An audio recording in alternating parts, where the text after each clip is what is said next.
wa ma kana lil mu'minin wala mu'minatin idza qadallahu wa rasuluhu amran an yakuna lahumul khiyaratu min amrihim wa may ya'sillaha wa rasulahu faqad dhalla dhalalan mubina. Shadaqal azim. Eee, saya ucapkan taqabbalallahu minna wa minkum minal aidina wal faizin. Pagi ini silaturahim di Masjid Sabirillah Lamongan. Insyaallah dengan silaturahim menambah pahala, menambah keberkahan, menambah rezeki. Ya, berapa banyak orang mendapatkan jodoh itu dari masjid. Nah, berapa banyak orang dapat jodoh dari masjid. Kebetulan saya juga ingin cerita masalah itu. Ya, Ustaz, ini cerita misalnya jodoh. Cerita tentang surat Al-Ahzab ayat 36. Pagi ini kita ngaji itu ya, ngaji Al-Ahzab ayat 36 yang tadi sudah saya bacakan. A'udzubillahi minasyaitonirrajim. Wa ma kana lil mu'minin wala mu'minatin idza qadallahu wa rasuluhu amran an yakuna lahumul khiyaratu min amrihim. Ini ayat ini terkait dengan satu di antara sahabat Nabi yang spesial. Satu sahabat Nabi yang unik. Mengapa saya sebut sebagai spesial dan unik? Karena ada satu sahabat Nabi yang tidak banyak dikenal, tetapi membuat Nabi itu bisa meneteskan air mata. Bisa menjadikan Nabi itu eh, apa ya, mengecup keningnya ketika dia wafat. Ya, ini betapa cintanya Nabi kepada sahabat itu. Sampai Nabi sendiri yang angkat jenazahnya. Bayangkan, Nabi mengangkat jenazah sahabat itu karena cintanya. Bahkan dalam riwayat Muslim itu Nabi mengatakan, "Gua minni mana minhu." Dia bagian dariku dan aku bagian darinya. Nah, kalau sudah Nabi ngomong seperti itu gitu ya, bicara seperti itu dalam hadis sahih itu, ini berarti sahabat yang spesial, sahabat yang unik, sahabat yang luar biasa. Jadi spesialnya adalah luar biasa. Nah, Bapak sekalian, ini sama ya. Nah, jadi paling enak cerita-cerita Bang, ya. Siapa sahabat yang spesial dan unik itu gitu ya, dan luar biasa itu yang tercantum di dalam tafsir-tafsir surat Al-Ahzab ayat berapa tadi? 36 ya. Dia adalah bernama Julaibib ya. Julaibib itu bukan nama asli. Itu nama panggung. Nah, sebutan ya kalau bahasa kita nama panggung, tapi kalau dalam dulu namanya adalah nama sebutan, julukan. Julaibib itu dari kata-kata pakaian yang kecil, fu'ail. Kalau wazan fu'ail itu artinya kecil. Kutaib itu artinya adalah buku kecil. Julaibib itu pakaian yang kecil. Kenapa disebut julaibib itu dengan istilah julaibib? Orang yang memiliki pakaian kecil karena orangnya pendek. Orangnya di bawah rata-rata yang lainnya. Kemudian wajahnya juga tidak tampan banget. Kemudian termasuk juga di antara orang yang miskin di kota Madinah. Gak kebayang ya, orangnya pendek, nggak cakep banget. Kalau bilang jelek kan nggak boleh ya, tapi nggak cakep banget. Lalu kemudian miskin, ya, sehingga dia sendiri itu tidak menikah sampai beberapa waktu. Tahu diri, ya. Siapa yang mau dengan saya? Kira-kira begitulah. Ya, ini Julebib, ya. Tidak banyak dikenal orang. Saat di Masjid Nabawi, ya, Rasulullah bersama para sahabat, pas Julaibiib lewat. Nabi tanya, "Wahai sahabat Nabi, wahai sahabat-sahabat sekalian, tahukah kalian siapa yang barusan lewat?" Para sahabat mengatakan, "Ya Rasulullah, kami tidak mengenal." Taunya dia jamaah kita di Masjid Nabawi. Jadi sahabat aja tidak banyak mengenal jemaah sekalian. Lalu Nabi menyampaikan, "Wa habibi Julaibib." Dia adalah orang yang aku cintai. Namanya Julaibib. Gitu. Dikenalkan oleh Rasulullah SAW. Jemaah sekalian, Julaibib orangnya memang sangat sederhana banget, ya, dan tahu diri, tidak menikah. Sampai suatu ketika dipanggil oleh Nabi, ya Julaibib, ta'ala, ala tatazawwaj. Apakah kamu gak pengen menikah? Ya. Jawabannya apa dia? Dia mengatakan, ya Rasulullah, man yazawwiju Julaibib? La mal, wala jamal, wala jah. Gitu ya. Ya Rasulullah, siapa yang mau dengan Julaibib? Tidak punya harta, tidak punya ketampanan, tidak punya status sosial yang seperti yang lain. Gitu ya. Kira-kira begitulah. Tahu diri. Nah, gitu ya. Maka Julaibib lalu diam. Rasulullah sendiri juga ya sudahlah gitu lewat. Suatu ketika pas lagi lewat dipanggil lagi, ya Julaibib, alam tatazawwaj. Kenapa kamu gak menikah? Apa masalah nikah kan ya? Nikah. Lalu Jalib mengatakan, ya Rasulullah, dengan jawaban yang sama. Man yuzawwiju Julaibib? Apakah ada mertua yang mau dengan saya? Kayak gitu ya kira. Tidak punya ketampanan, tidak punya harta, tidak punya posisi kedudukan di masyarakat. Ya. Lalu Rasulullah mengatakan, ya Julaibib, idhab ila baiti fulan. Pergilah kamu ke rumahnya si fulan. Satu dari tokoh orang Madinah, orang Ansor ya. Dan sampaikan kepadanya bahwa aku ingin mengkhidmat putrinya untuk engkau. Gitu. Zaman sekalian, Julaibib tahu ini orang adalah tokoh masyarakat di kota Madinah. Sementara dia sendiri diminta untuk meminta putrinya. Kira-kira mau nggak gitu ya? Itu yang terbenak dalam diri Julaibib. Mau nggak kira-kira dia putrinya untuk saya minta? Tapi namanya Julaibib, orangnya taatnya luar biasa kepada Rasulullah SAW. Ini kehebatannya. Ini orang yang sangat taat kepada Rasulullah SAW. Meskipun secara logika nggak nyambung, gitu ya. Ini anak orangnya udah ceweknya cantik, ya kan ya? Cantik, pinter, kemudian anak dari keluarga yang ternama di kota Madinah. Sementara Julaibib orangnya seperti itu, ya. Ya, pendek gitu ya, nggak cakep banget dan sebagainya. Tetap dia berangkat, modal nggak punya modal ya kan ya. Modalnya apa? Rekomendasi.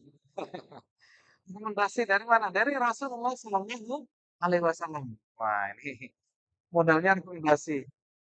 Tapi ya gimana gitu ya, tetap jalan. Meskipun dia banyak mikir di jalan itu. Sampai di rumahnya siapa? Orang itu, ketuk pintunya. Assalamualaikum. Waalaikumsalam. Siapa? Jalaibib. Oh ya, tidak begitu dikenal. Gitu lah ya. Disuruh masuk. Lalu mengenalkan diri. Saya adalah Julaibib yang biasa salat di Masjid Nabawi. Menyampaikan salam dari Rasulullah SAW. Nah, senang ini ya. Waalaikumsalam. Senang mendapatkan salam dari Rasulullah SAW. Kemudian Julaibib mengatakan bahwa Rasulullah ingin mengkhidbah putri Anda untuk saya. Gitu ya. Ada jedanya sedikit untuk sayanya, Pak ya. Biar seru. Ketika Rasulullah ingin mengkhidbah putri Anda, itu kan sudah luar biasa gitu ya. Wah, Rasulullah mau khidbah putri kita nih. Begitu untuk saya gitu. La haula wala quwata illa billah gitu. Responnya begitu ya, la haula wala quwata illa billah. Ini respon respon biasalah, ya datar ya. Yang jelas tidak innalillahi enggak ya. Juga tidak astagfirullah enggak begitu ya. Ya orangnya seperti itu, ya tahu ya, orangnya sangat sederhana banget, tidak punya dan seperti itulah ya. Ya la haula wala quwata illa billah. Saya bicara dengan keluarga lebih dahulu. Nah, gitu. Maka masuklah sang bapak ke dalam rumah dan musyawarah dengan ibu. Ini gimana? Ada yang meminta putri kita, namanya Julebib, orangnya pendek, nggak tampan banget gitu ya, dan termasuk miskin di kota Madinah ini, dan sebagainya macam-macam ya. Pas ketika diskusi dengan sang istri, bapak itu dengan ibunya ya, sang putrinya dengar diskusi itu. Cukup panjang diskusinya ya. Biasalah, orang tua kan juga diskusinya nggak mudah segera kan gitu ya. Lalu sang putrinya dengar apa yang dibicarakan oleh orang tuanya. Begitu dia lebih paham, mengerti betul tentang persoalannya, maka dia muncul kepada orang tuanya. Abi, Umi, dalam riwayat Imam Ahmad ya. Atarudduna ala Rasulillahi amra. Abi, Umi, apakah engkau akan menolak perintah Rasulullah Sallallahu Alaihi Wasallam? Demi Allah, saya siap menikah. Wih, ya. Memang bapaknya tadinya agak ragu-ragu gitu ya. Ibunya juga ya masih mikir gitu ya. Ternyata putrinya jemaah sekalian, begitu tahu adalah perintah dari Nabi, maka demi Allah saya siap menikah dengan Julaibib. Bayangkan ya. Ini kaget orang tuanya itu. Karena sang putri sudah siap gitu ya dan sebagainya, maka bapak akhirnya ya biasalah orang tua yang ngalah ya. Iyalah sudah cukup. Ini artinya apa? Sang bapak dikuatkan oleh sang anak, ya kan? Berapa banyak kita itu kadang-kadang dikuatkan oleh anak kita. Anak kita loh bacaannya bagus, bapaknya pun bagus, gitu ya. Itu dikuatkan oleh sang anak. Anak kita loh, hafalannya sudah 30 juz, ibunya masih belum, masih juz 30. Nah, gitu ya. Itu dikuatkan oleh sang anak, ya. Sama seperti ini kasusnya. Hampir saja bapak itu menolak, hampir saja ibu itu menolak. Tetapi begitu anaknya, demi Allah, saya siap. Gitu. Siap menikah dengan itu, dengan Julebib. Maka sang bapak akhirnya apa? Keluar ke Julebib dan menyampaikan bahwa siap kami menerima Anda sebagai orang yang akan menikah dengan putri kami. Maka Julebib, alhamdulillahirrahmanirrahim. Ya, ini Julebib dapat berkah, ya kan ya? Dapat pasangan dari masjid. Nah, kan dari masjid Nabawi tadi.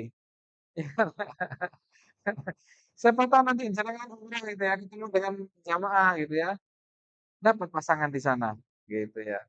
Keponakan saya itu nikah dengan, eee, apa ya, sama-sama haji waktu itu. Nah, gitu ya. Sama-sama jemaah haji, putra dan putrinya nikah, itu sering terjadi, ya. Dari mana? Dari masjid. Nah, ini keberkahan ini, sama-sama pengajian IKD, gitu ya. Bisa jadi ketemu, Pak, besanan gitu ya, besanan, bisa dari masjid ini. Oke, maka ditentukan waktu untuk menikah.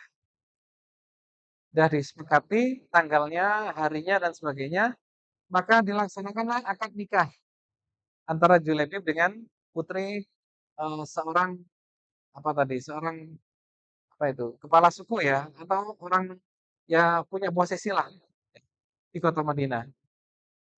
Pas pada saat dia akan dilaksanakan akad nikah, pagi harinya ya, dan walimah sekalian, dengan izin Allah, malam hari setelah sholat isya, ternyata Rasulullah memerintahkan kaum muslimin Madinah untuk berangkat ke Bukit Uhud.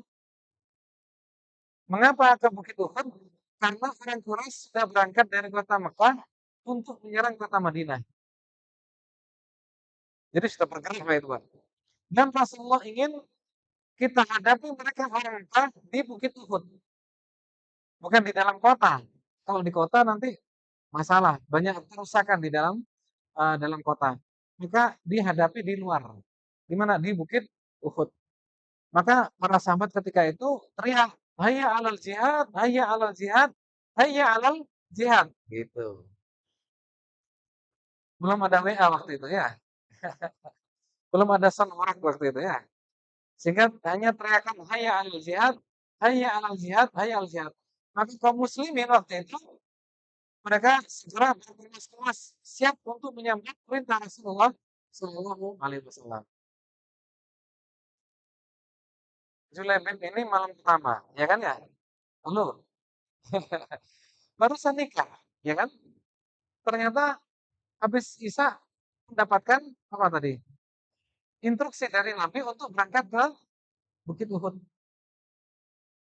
Kan orang Lamongan biasanya cuti dulu, ya kan ya?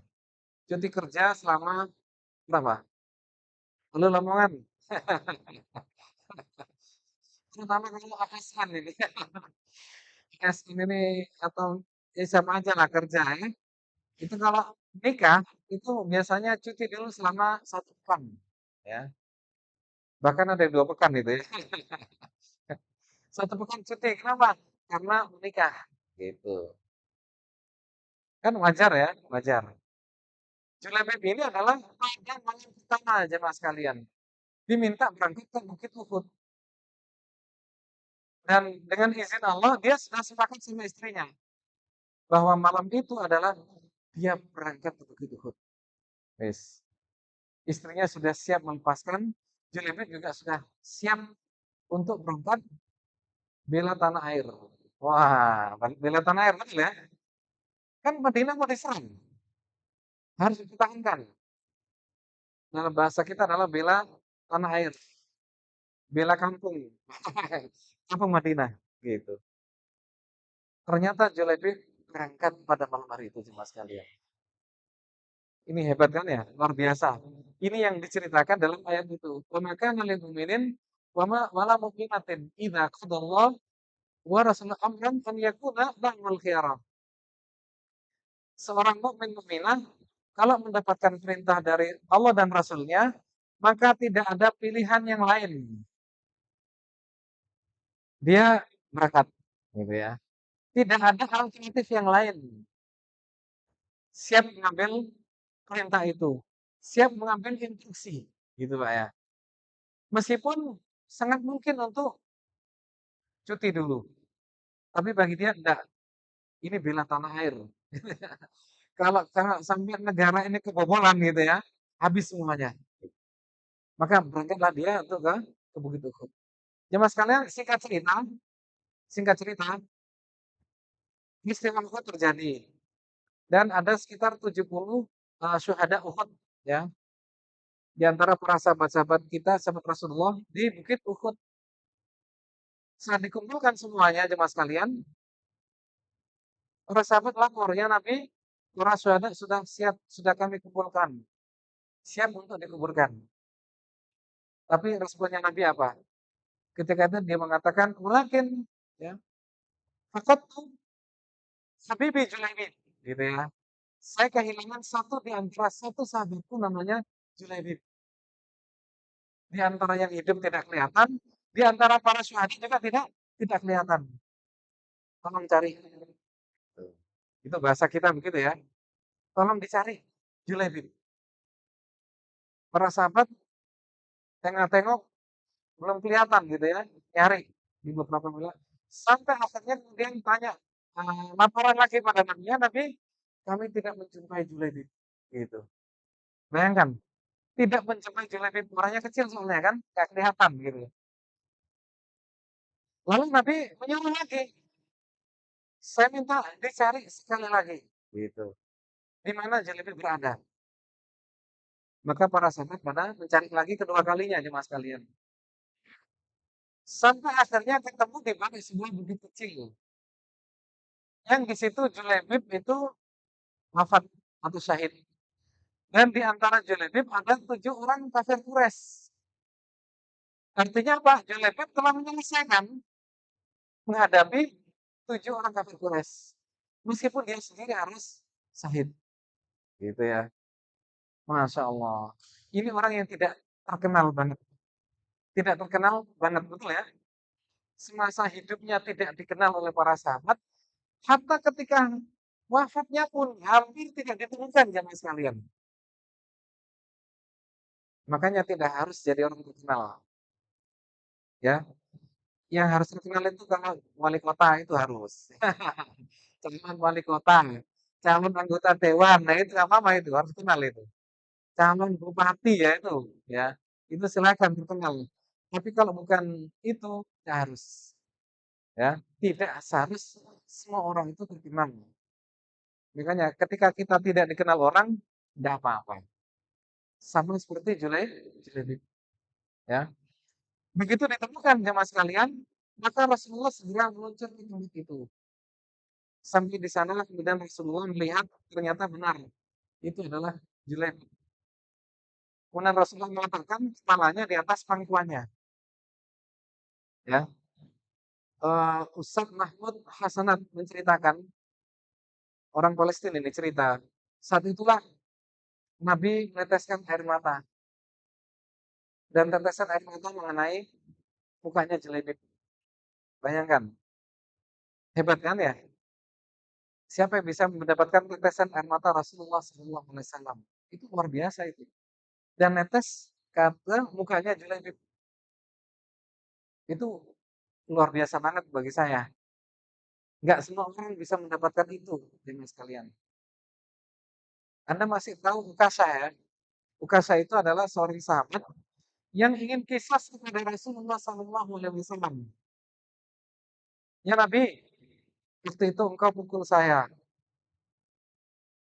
Maka Nabi mengatakan, saya siap dipukul. Ambil cambuk airnya. Ya Nabi waktu itu bagian pukul. Nabi siap memberikan pukulnya. Kisah sama Ukasha. Ya Nabi, waktu itu saya tidak pakai baju. Nabi melepas bajunya jemaah sekalian. Padahal pada saat detik-detik akhir di mana Rasulullah akan masuk, ya kan? Ketika Rasulullah sampai waktu itu siap dipukul punggungnya oleh Ukasha. Begitu dibuka bajunya, Ukasha lalu kemudian rangkul punggungnya Rasulullah SAW. Kita ingin kulitnya itu bersentuhan dengan kulitnya Rasulullah SAW. Dan dia ingin kulitnya tidak tersentuh neraka. Karena siapapun yang tersentuh kulitnya dengan Rasulullah, maka haram bagi ahli neraka menyentuhnya. Jadi keinginan menyentuh kulit Nabi aja dramatis banget. Nah, dramatis banget ya. Ukasha waktu itu. Mau pisah nggak jadi, gitu ya. Karena cintanya pada Rasulullah SAW. Ini Julaibib dicintai oleh Rasulullah SAW, mendapatkan tetesan air mata. Lalu kemudian dikecup keningnya. Jadi jenazahnya itu dikecup keningnya oleh Rasulullah SAW. Rasulullah mengatakan, "Wa minni wa ana minhu." Bayangkan, hadis Muslim. "Wa minni wa ana minhu." Dia adalah bagian dariku dan aku adalah bagian darinya. Tuh. Ini ini adalah sebuah cinta yang sangat sangat mendalam bagi Rasulullah. Betapa cintanya kepada Julaibib. Sama seperti Anda pada suami istri kan gitu kan ya. Dia bagian dari hidupku kan. Gitu. Karena kedekatan yang luar biasa sampai mendapatkan kata-kata itu. Dan Rasulullah membawa jenazah Sulaimi. Rasul sendiri yang bawa. Diangkat oleh Rasulullah dari tempat dia wafatnya itu menuju ke tempat para syuhada Uhud di mana mereka berada. Gitu. Diangkat oleh Rasulullah SAW. Betapa cintanya, betapa mulianya Julaibib gitu ya. Betapa dimuliakan oleh Rasulullah SAW. Orang yang tidak dikenal, ya kan ya, oleh para sahabat yang lain dan hampir tidak ditemukan mayatnya. Namanya Julaibib, surat Al-Ahzab ayat 36. Dalam tafsir Ibnu Katsir ada, dalam tafsir Al-Baghawi ada, tafsir Suyuti ada, gitu ya. Kisah tentang beliau ini, namanya Julaibib. Di ayat itu aja mas kalian. Mas Ismin rahimahullah, apa pelajarannya Jollibee dengan kita ya, Ustaz? Ya, pelajarannya apa? Satu, bahwa nilai seorang manusia itu bukan pada muka, bukan pada ekonominya. Nilai seseorang itu pada ketakwaannya. Inna akramakum indallahi atqakum. Mulia tidaknya kita itu tergantung pada ketakwaan. Bukan karena banyaknya duit, bukan karena cakepnya yang luar biasa. Cakep luar biasa atau tampan ya, itu modal. Boleh dipakai. Duit banyak itu penting, modal untuk kebaikan-kebaikan. Tapi kalau tidak diberikan, tidak ada gunanya jemaah sekalian. Ya. Apapun yang kita miliki, kalau tidak punya kontribusi kepada akhirat kita, maka tidak akan ada apa-apanya. Karena itulah maka jemaah sekalian, mari pada ketakwaan. Julaibib orangnya sangat taat pada Rasulullah Shallallahu Alaihi Wasallam. Yang kedua jemaah sekalian pelajarannya adalah bahwa taat kepada Allah dan Rasulnya lebih diutamakan daripada pendapat pribadi. Orang tuanya perempuan hampir saja menolak. Karena pendapat pribadi kan begitu kan? Tetapi dikuatkan oleh sang putrinya. Ini adalah perintah Nabi. Si siap. Begitu. Sudah akan gitu ya. Sudah nekat itu. Meskipun belum sampai malam pertama. Nah gitu ya. Sudah nekat itu. Statusnya janda. Karena sudah akan nikah. Meskipun belum malam pertama jemaah sekalian. Luar biasa. Ini anak putri yang sangat taat kepada Rasulullah Shallallahu Alaihi Wasallam. Junaidi juga luar biasa. Disuruh berangkat, berangkat. Gak punya modal, ya kan? Berangkat ke rumah putri tadi itu. Begitu hot, berangkat dia. Jadi perintah-perintah Nabi itu tidak pernah ditolak oleh Julaibib. Maka cerita itu pas di ayat ini. Ketika Allah dan Rasulnya itu memerintahkan, maka tidak ada pilihan yang lain. Karena Allah lebih tahu tentang kita. Rasulullah juga lebih tahu daripada apa yang kita pikirkan sama sekalian. Maka apapun perintah Allah dan Rasulnya itu bukan untuk dijadikan alternatif, tetapi adalah untuk sebagai solusi hidup kita. Diskusi-diskusi kita adalah tidak untuk mencari alternatif yang lain, tetapi diskusi kita adalah bagaimana implementasi dari ayat dan implementasi dari hadis-hadis Rasulullah Shallallahu Alaihi Wasallam. Ustaz, apakah ada perintah Allah dan Rasulnya yang belum kita laksanakan? Banyak jawabannya. Banyak. Bisa di-list. Kan kita sudah baca Quran kemarin ketika Ramadan ya, dan kita lanjutkan sekarang. Perintah-perintah di dalam Al-Quran sangat banyak yang belum kita laksanakan. Kalau secara personal mungkin sebagian ya, sudah banyak yang kita laksanakan, sebagian belum. Tapi ada perintah yang sifatnya kolektif. Misalkan korupsi. Nah ya korupsi ya. Apakah ada ayat tentang korupsi Ustaz? Ada. Al-Maidah 38. Al-Maidah 38. Wasariqu wasariqatu faqta'u aydiyahuma jaza'an bima kasaba nakalan minallah. Ya, gitu ya. Orang yang mencuri, laki-laki atau perempuan, potonglah tangan mereka. Potong tangan. Kan perintah. Fakta itu adalah kata perintah, bukan anjuran. Bukan nasihat itu. Loh. Itu bukan anjuran, bukan nasihat. Tapi perintah instruksi. Orang yang mencuri, gitu ya. Fakta uaidiyahuma. Kan tangan mereka. Buset, kejam banget. Apakah ribuan tangan akan dipotong sih? Bukan gitu kan ya? Pertanyaannya ya. Saya sampaikan bahwa ini lebih manusiawi daripada beberapa negara sekarang ini yang mereka tidak potong tangan tapi potong leher. Gitu ya. Eksekusi mati. Mana itu?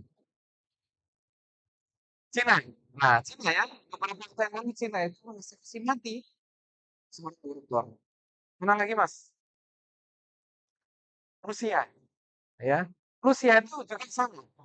Kalau ada koruptor, ya, diadili dan sebagainya, satu di antaranya adalah hukumannya adalah hukuman mati. Gitu. Iran, Iran itu juga punya, ya, memberikan hukuman mati kepada koruptor. Bayangkan, ini lebih manusiawi mana antara antara menghilangkan nyawa ataukah hanya tangan? Gitu.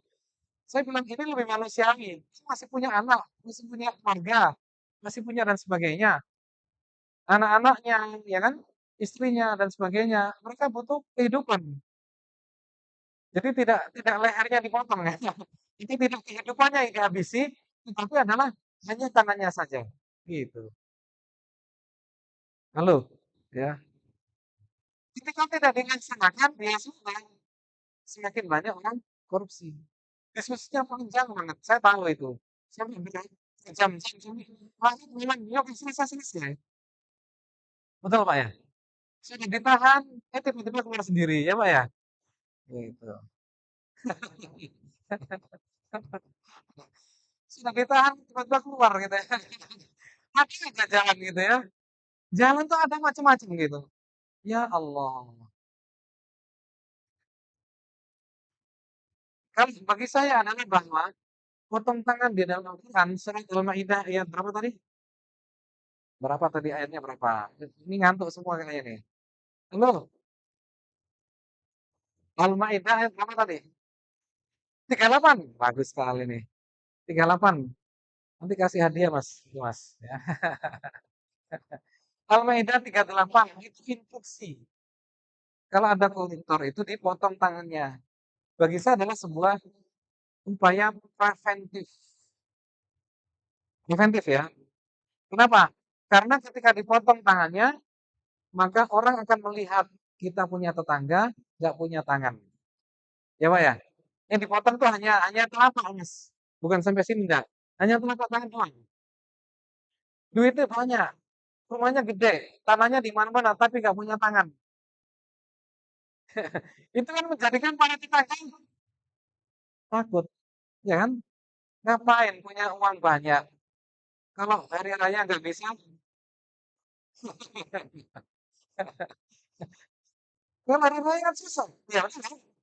Bisa lah sama mas. Tapi gak ada. Gitu. Kita akan mencegah sekian banyak orang dan banyak orang kok. Dan akan menjadi sebuah contoh cerah. Kan gitu ya nah. Nggak ada yang berani untuk korupsi lagi.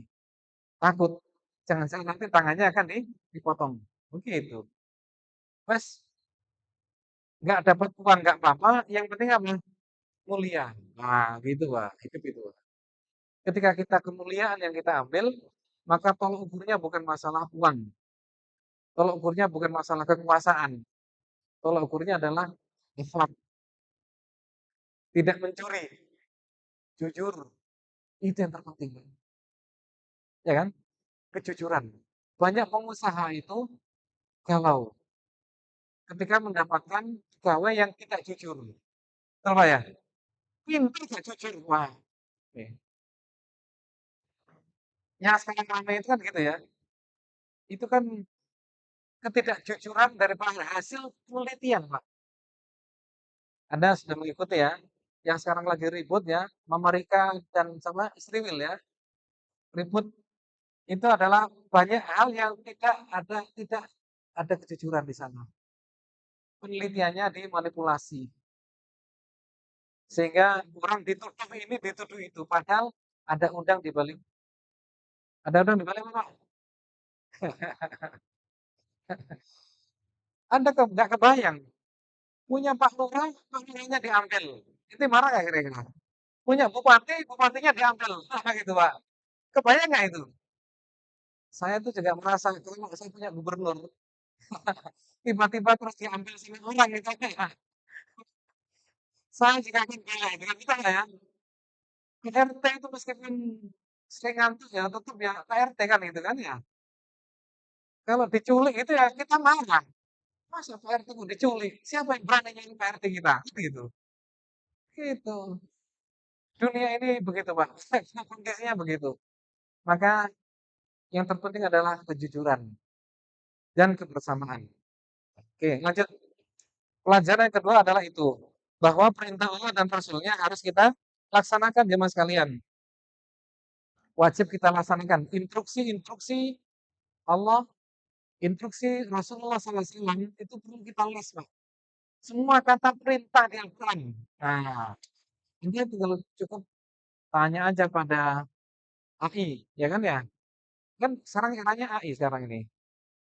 Tanya aja, menurut kamu perintah-perintah Al-Quran sekarang ini apa yang Anda tahu apa saja? Gitu ya.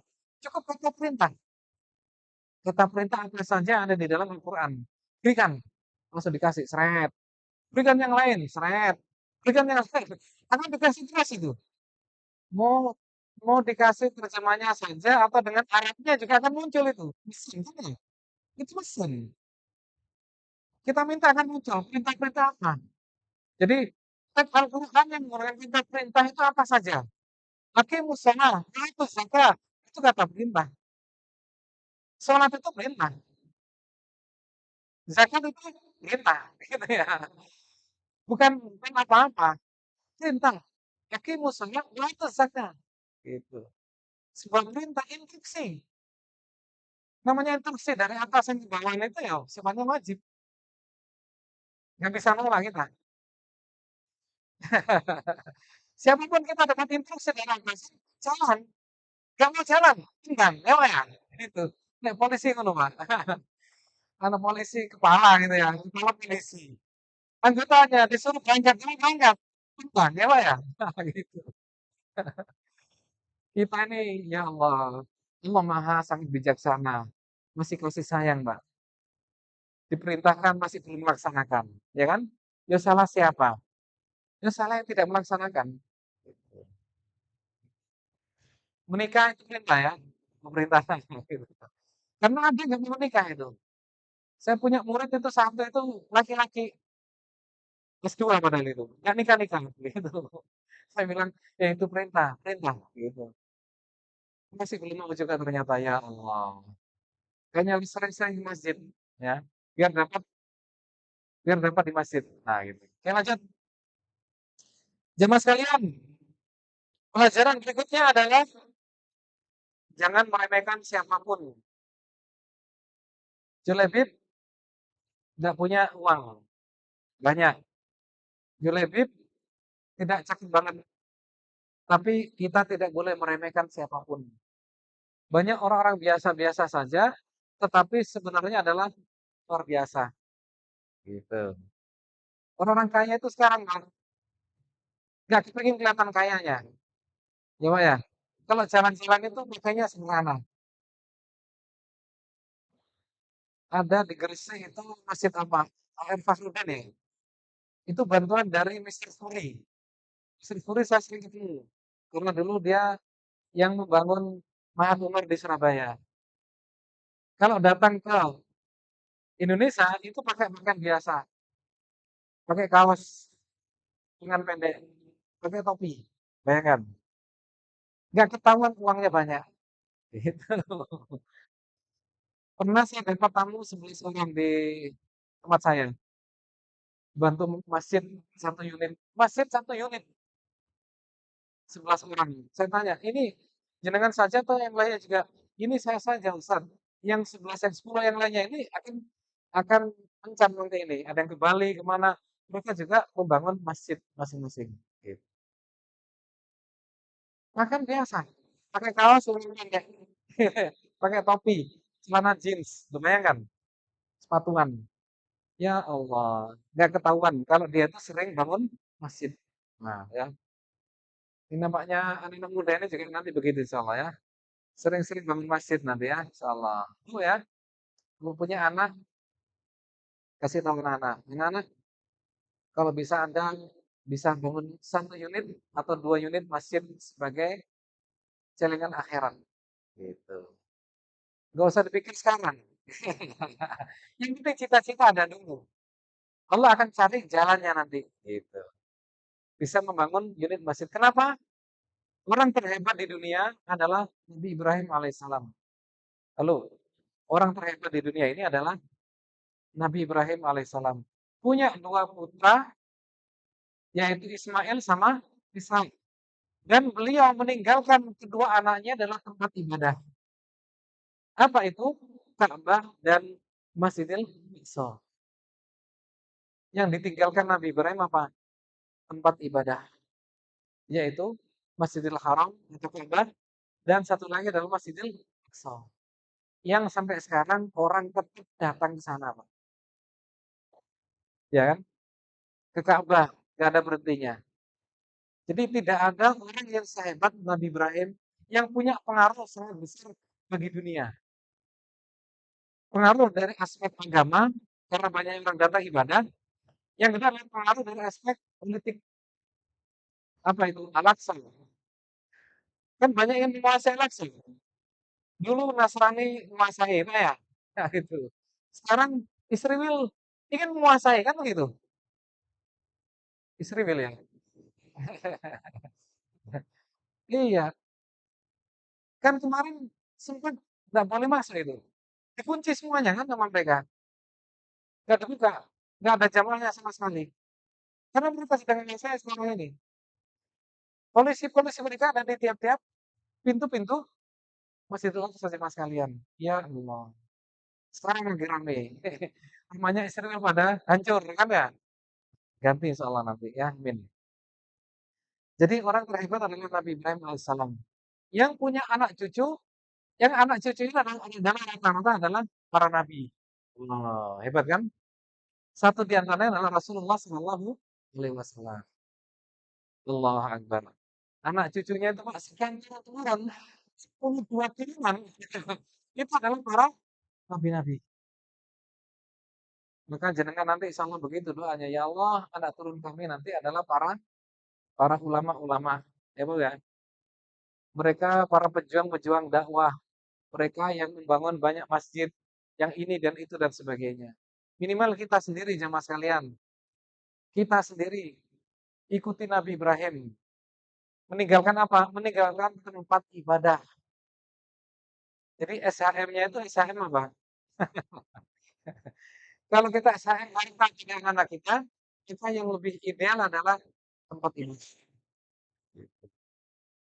SHM-nya dirupakan tanah, lalu dibangun masjid.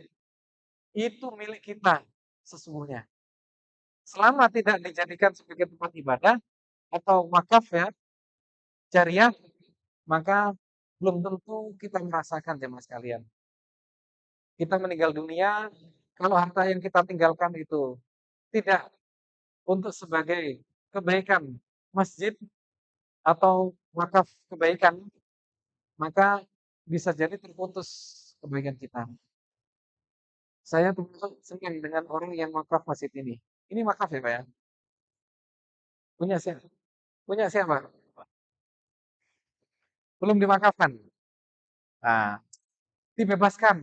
Wah, itu Pak ya. Enggak apa-apa. Karena diwakafkan betul, ya kan ya? Per meter. Kalau di Malang kan begitu ya, wakaf per meter 2 juta. Itu hanya setahun habis. 2 juta itu artinya tanah dan bangunannya. Per meter 2 juta. Kita tahu kan Batu ya. Ketika naik itu Pak ya. Naik kota Batu sebelah kiri kan ya. Wakaf dilelang Pak ya. Masjid dijual. Dijual. Dijual. 1,75 waktu itu Pak. 1.750.000 per meter. Nggak sampai 1 tahun selesai. Gitu. Ini nanti per meter nggak sampai setahun Pak. Ya. Kan kita kalau punya 1 meter saja Pak, kita kasihan. Kuburan kita kan kasihan. Ada AC-nya. Kenapa? Kita punya wakaf meskipun 1 meter. Dipakai orang setiap hari sholat. Halo, ya, ini anjuran saya, ya. Kalaupun masjid ini oke, nanti Anda bisa masjid yang lain kan begitu ya. Pusat ternyata sudah oke. Orang wakafnya ini si A gitu. Ya sudah, masjid yang lain masih masih butuh, ya. Jadi teman sekalian, pastikan kita memiliki sebuah amal jariah agar kuburan kita tidak panas, agar kuburan kita tidak gelap. Anda kalau ke kuburan Bang, kelihatannya tenang, betul kan ya? Hening. Anda apa di dalamnya? Apakah tenang? Belum tentu. Ya. Kelihatannya kuburan tenang, tapi di dalamnya ada yang nggak sholat, betul ya? Ada yang nggak puasa, itu menjerit-jerit itu, kesakitan, gosong. Ya, saya tidak ingin jamaah IKD itu terjadi seperti itu. Ya, minimal ada AC-nya lah, gitu. Meskipun 1 meter, 1 meter itu tadi, 1 meter wakaf. Gitu. Nah, nanti silakan panitia urusan itu, ya. Mohon IKD mana tadi IKD Lamongan, ya, membuat program-program seperti itu. Wakaf per meter boleh. Itu orang-orang itu orang kaya itu, Mbak. Kadang-kadang itu mencari orang yang siap untuk eksekusi gitu loh. Dia ada uang, tapi kemana saya nyalurkan gitu loh. Kadang ada yang butuh dikasih pinjam nggak balik, kan itu ya. Pinjam untuk saya nggak balik. Berkali-kali itu sudah, berkali-kali. Hanya untuk ngasih nggak balik, ngasih nggak balik. Tidak jariah. Tetapi ketika Anda bawa proposal, ini jariah asli. Kan itu kan ya. Untuk tanah di sini, bangun masjid, itu mereka senangnya luar biasa. Bisa-bisa diborong nanti semuanya sama dia. Habis. Gitu. Tugas kita kan tidak. Gitu loh, Pak. Kalau saya tugasnya adalah ngasih nasihat. Jangan sampai ada jamaah yang tidak punya wakaf. Meskipun 1 meter. Gitu. Saya tidak ingin ada jamaah IKB yang kuburannya nggak ada aslinya. Kuburannya terlalu gelap. Maka bagaimana caranya adalah dengan cara wakaf. Oke, lanjut, lanjut, lanjut, lanjut. Jemaah sekalian, yang keempat adalah bahwa pernikahan itu lebih pada urusan agama. Julebib, ya kan ya? Tadinya pesimis, tetapi karena perintah Nabi dia jalan. Istrinya melihat Julebib seperti itu karena perintah Nabi, dia siap. Bermasalah agama. Tengkahul mar'atu li'arbah. Betul ya? Wanita itu dinikahi karena 4 hal. Yang pertama, Pak, lima liha. Mal. Coba cek nanti ya. Tengkahul mar'ah li'arbah. Wanita itu dinikahi karena 4 hal. Pertama, lima liha. Karena hartanya. Jadi, kita perempuan itu kalau bisa dikasih anu, Pak, dikasih harta yang lebih lah gitu ya, sebagai modal. Gitu ya. Ya, kasih tanah ya kan ya. Biar nggak kosongan, kasihan dia. Rekeningnya diisi, tolong diisi ya. Mbak, Mbak, minta rekening diisi ya, rekeningnya oleh Bapak ya sama Ibu-ibu. Ya. Lo nggak apa-apa, bagus itu. Lima liha, lima liha pertama. Dua liha sabiha, karena keturunannya. Yang ketiga, lijamaliha, karena kecantikannya. Sering-sering wudhu, ya. Sering-sering tahajud, ya dibersihkan mukanya. Ya kalau ke belakang juga usahakan betul-betul bersih gitu ya. Bapak juga iya sama. Yang keempat adalah lidiniha, karena agama. Ini kadang-kadang mahasiswa tanya, "Ustaz, kalau memang agama itu sangat urgen dalam pernikahan, mengapa tidak di nomor satu?" Gitu Pak ya. Mengapa agama tidak di nomor satu di sana, tapi nomor terakhir? Alasannya apa Pak kira-kira? Monggo Pak, silakan Pak. Oke Mas, boleh Mas, silakan Mas, kasih alasan. Bu, kenapa di akhir? Kenapa? Gitu ya. Yang lainnya batal itu ya. Batal sembilan sama.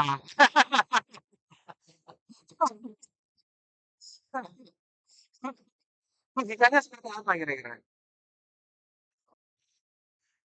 Kan namanya mahasiswa kan butuh sesuatu yang logis kan itu Pak ya. Ini logis seperti apa? Waktu itu saya ngajar ilmu evaluasi. Evaluasi itu artinya mengevaluasi ya. Saya bilang pada mahasiswa, kalau Anda sebagai kepala sekolah atau ketua yayasan merekrut seorang guru, maka kira-kira persyaratannya apa saja? Satu, kalau guru itu harus S1 Pak, harus punya ijazah asli. Iya Pak ya? Artinya punya persyaratan administratif kan?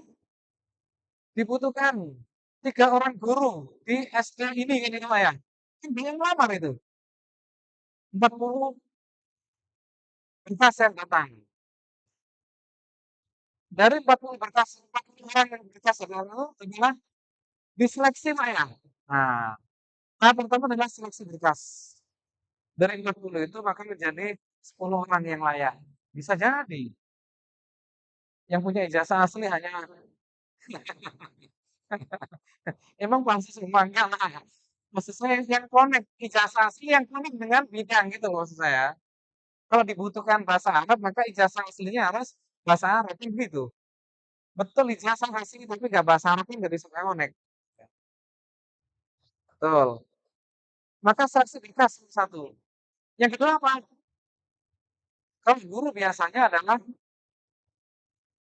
seleksi tes tulis. Apa itu? Tes psikologis. Orangnya suka marah nggak, gue orang ini kan ada tes tulisnya ya. Tes tulis. Jadi ada tes berkas, tes tulis, lalu ada tes praktek ngajar. Nah, gitu ya. Masing-masing tes ini menjadikan jumlah semakin berkurang. Dari 40 yang mendaftar berkasnya itu, bisa jadi yang seleksi ngajar itu ada hanya 5 orang. Gitu. Yang terakhir apa? Wawancara. Ya kan ya? Wawancara. Jadi wawancara di akhir, ini yang paling urgen. Yang menentukan diterima enggaknya itu bukan berkasnya, kan? Bukan seleksi awal, tetapi adalah seleksi paling akhir, yaitu apa? Wawancara. Yang menentukan dia diterima atau tidaknya dalam sebuah sekolahan. Sama dengan tadi itu, Pak. Punya uang, penting kan ya? Anaknya orang baik itu penting. Lalu cantik itu penting ya, Pak ya? Yang paling menentukan adalah yang terakhir. Apa itu? Tahajudnya. Gitu. Kalau tahajudnya tiap malam rutin, kamu ya. Kemudian apa lagi? Sholat duhanya lancar, puasa sunahnya jalan. Nah, itu. Di antara sekian banyak calon, itu yang penting, Pak. Gitu. Kalau Anda hanya yang pertama dong, yang penting punya foto susah. Itu di Jakarta banyak gitu, Pak. Jakarta banyak, punya uang banyak, nikah, dapat 1 tahun bubar. Betul kan? Bahkan ada yang hanya 6 bulan bubar, gitu. Ada yang 1 bulan dapat bubar. Nah, gitu. Ada lagi 1 hari bubar. Saya tahu itu, saya tahu. Ini kalau 1 hari selesai kan gitu. Ya Allah.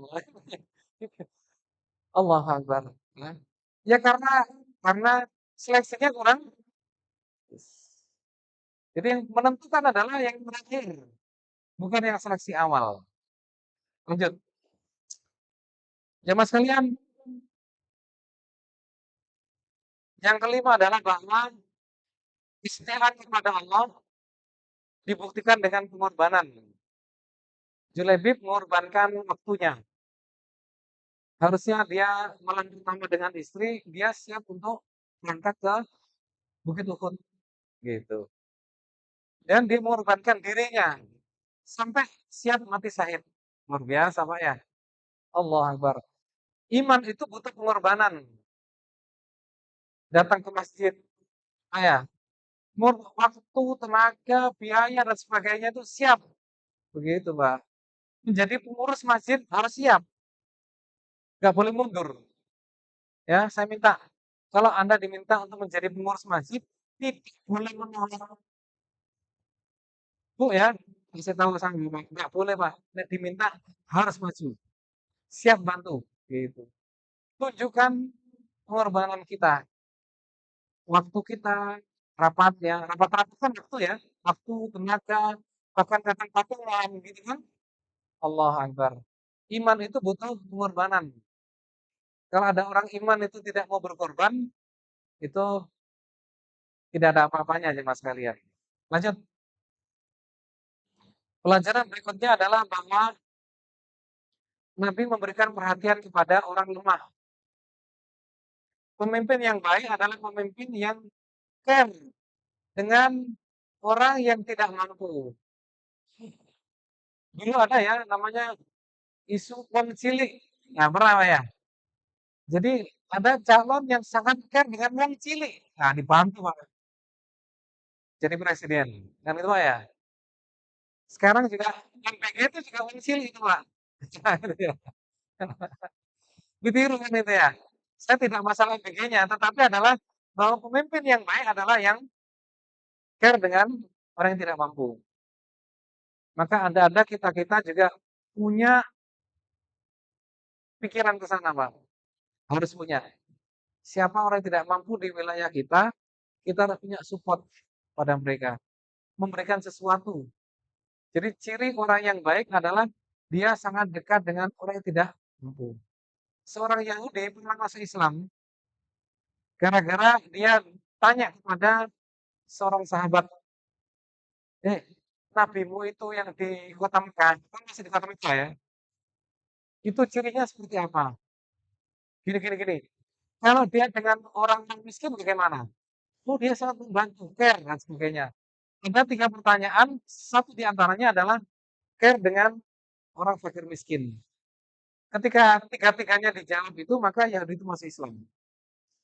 Begitulah para nabi-nabi dahulu, mereka sangat dekat dengan orang-orang yang tidak mampu. Nah, gitu. Oke, lanjut. Ya,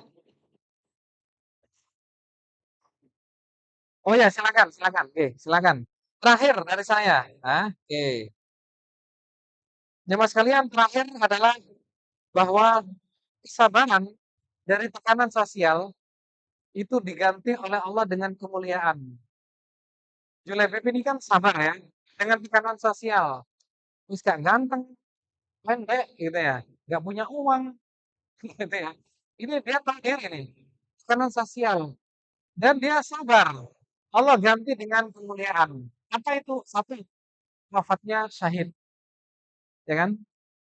Asli syahid, Pak. Di Madinah, di Bukit Uhud.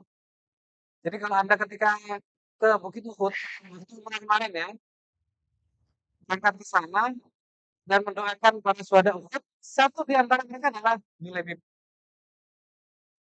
Ya, Anda harus ingat itu. Ketika datang ke Bukit Uhud mendoakan mereka, maka satu di antara mereka adalah Julebib.